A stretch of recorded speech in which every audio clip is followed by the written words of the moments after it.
वैकुंठ धाम आखिर है कहाँ, पृथ्वी से उसकी दूरी कितनी है और सबसे महत्वपूर्ण, हम वहां तक पहुंच कैसे सकते हैं।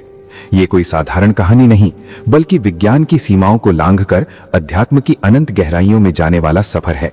तो तैयार हो जाइए, क्योंकि आज हम 14 लोकों को पार करते हुए उस परम आनंद के द्वार तक पहुंचने वाले हैं। सबसे पहले तो ये समझना जरूरी है कि हमारे वेदों और पुराणों के अनुसार ब्रह्मांड की संरचना कैसी है। शास्त्र कहते हैं कि सृष्टि को मुख्य रूप से त्रिलोक में बांटा गया है, लेकिन विस्तार से देखें तो ये 14 लोकों की एक विशाल स्तरीय संरचना है। नीचे हैं 7 पाताल लोक जो अंधकारमय और रहस्यपूर्ण हैं। बीच में है मध्य लोक जिसमें हमारी पृथ्वी यानी भूलोक समाहित है, और सबसे ऊपर हैं 7 ऊर्ध्व लोक, स्वर्ग से भी परे, दिव्यता की सीढ़ियां। ये 14 लोक एक के ऊपर एक बने हैं, जैसे कोई विशालकाय पिरामिड, और हमारी पृथ्वी इस पूरे ढांचे का केंद्र है। चलिए इस नक्शे पर एक एक करके चलते हैं। सबसे नीचे पाताल के 7 लोक, अतल, वितल, सुतल, तलातल, महातल, रसातल और पाताल। यहाँ नागों, असुरों और अन्य दिव्य प्राणियों का निवास है।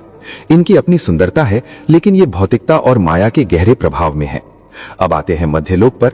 यहाँ का सबसे महत्वपूर्ण हिस्सा है भूलोक, हमारी पृथ्वी। ये कर्म भूमि है, जहाँ आत्माएं अपना भविष्य बनाती हैं। अच्छे बुरे कर्मों का फल यहाँ मिलता है। पृथ्वी के ठीक ऊपर है भूवरलोक।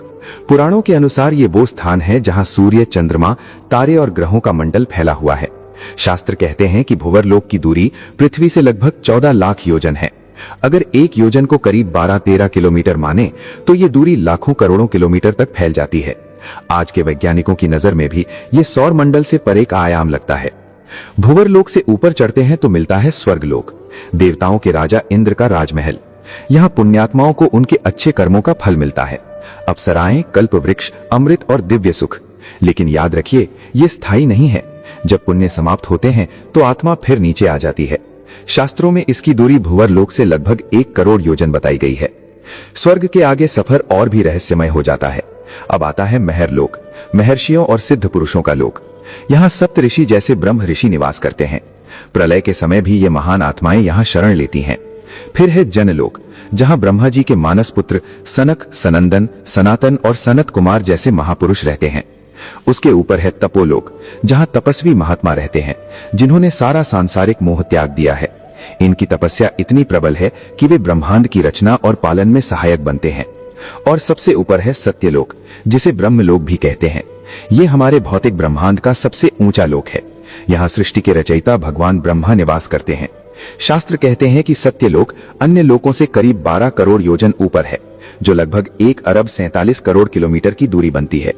यहाँ पहुंचकर भौतिक ब्रह्मांड की सीमा खत्म हो जाती है। लेकिन दोस्तों, कहानी यही नहीं रुकती। सत्यलोक के पार एक नया आयाम शुरू होता है, जिसकी हम कल्पना भी नहीं कर सकते।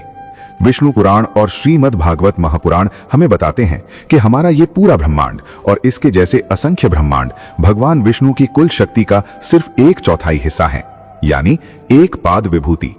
सत्यलोक की सीमा पर बहती है एक दिव्य नदी, विरजा नदी। ये कोई साधारण नदी नहीं। पुराण कहते हैं कि ये ब्रह्मा जी के वेदांग के पसीने से बनी है। विरजा नदी भौतिक दुनिया यानी 1 पाद विभूति और आध्यात्मिक दुनिया यानी त्रिपाद विभूति के बीच की सीमा है। यहाँ पहुंचकर आत्मा अपने अंतिम भौतिक अंश को भी त्याग देती है। जैसे ही वो विरजा में स्नान करती है, सारे सांसारिक गुण, कर्म बंधन और माया धुल जाते हैं। आत्मा अब आध्यात्मिक जगत में प्रवेश करने के पूर्ण रूप से योग्य हो जाती है। अब सबसे बड़ा सवाल, विरजा नदी के पार वो परम धाम वैकुंठ आखिर है कहां और पृथ्वी से उसकी दूरी कितनी है? विष्णु पुराण और भागवत पुराण के अनुसार वैकुंठ धाम सत्यलोक से भी लगभग 2 करोड़ 62 लाख योजन ऊपर स्थित है। अगर हम एक योजन को 12.3 किलोमीटर माने तो सिर्फ सत्यलोक से वैकुंठ तक की दूरी करीब 32 करोड़ 21 लाख किलोमीटर हो जाती है। और अगर हम पृथ्वी से लेकर सभी लोकों की कुल दूरी जोड़ दें तो ये खरबों खरबों किलोमीटर में पहुंच जाती है। जरा सोचिए, नासा का सबसे तेज स्पेसक्राफ्ट जो 60,000 किलोमीटर प्रति घंटा की रफ्तार से चलता है, तो भी वैकुंठ पहुंचने में लाखों करोड़ों साल लग जाएंगे। ये दूरी इतनी विशाल है कि आधुनिक विज्ञान की कोई भी तकनीक इसे छू भी नहीं सकती। वैकुंठ कोई जीपीएस लोकेशन नहीं, बल्कि एक दिव्य आयाम है, समय और स्थान की हमारी समझ से परे। लेकिन दोस्तों, वैकुंठ की भव्यता सिर्फ दूरी में नहीं, बल्कि उसकी महिमा में है। ये भगवान विष्णु की त्रिपाद विभूति का हिस्सा है, यानी उनकी कुल दिव्य शक्ति का 3/4 भाग। इसका मतलब है कि हमारा पूरा भौतिक ब्रह्मांड जितना बड़ा है, वैकुंठ उससे कम से कम 3 गुना अधिक विशाल, अधिक दिव्य और अधिक आनंदमय है। श्रीमद् भगवद गीता में भगवान कृष्ण स्वयं कहते हैं, न तद भासयते सूर्यो न शशांको न पावकः यद गत्वा न विवर्तते तद धाम परमम मम।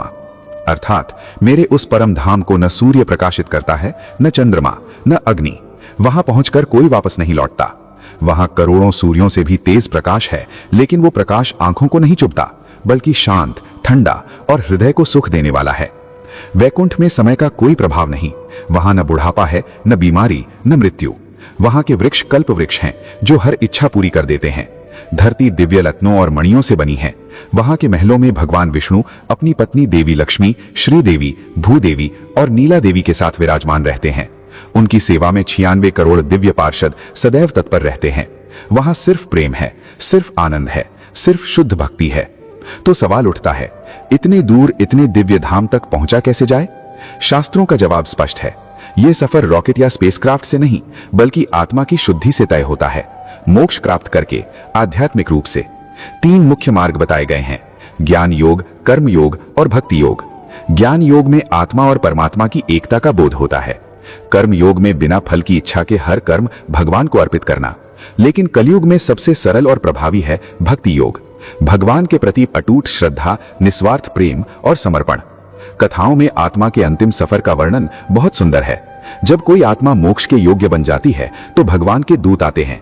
33 कोटि देवता उसका सम्मान करते हुए विरजा नदी तक छोड़ने आते हैं। विरजा में स्नान के बाद आत्मा सूक्ष्म शरीर त्याग कर दिव्य तेजोमय शरीर धारण करती है। फिर भगवान के पार्षद उसे पूरे सम्मान के साथ श्री हरि के चरणों में ले जाते हैं। यही जीवन का परम लक्ष्य है। लेकिन भगवान की कृपा देखिए, उन्होंने इसी पृथ्वी पर 3 ऐसे स्थान बनाए हैं जिन्हें भूमि वैकुंठ कहा जाता है। यहाँ की भक्ति और दर्शन का फल सीधा वैकुंठ पहुंचाता है। पहला है बद्रीनाथ धाम।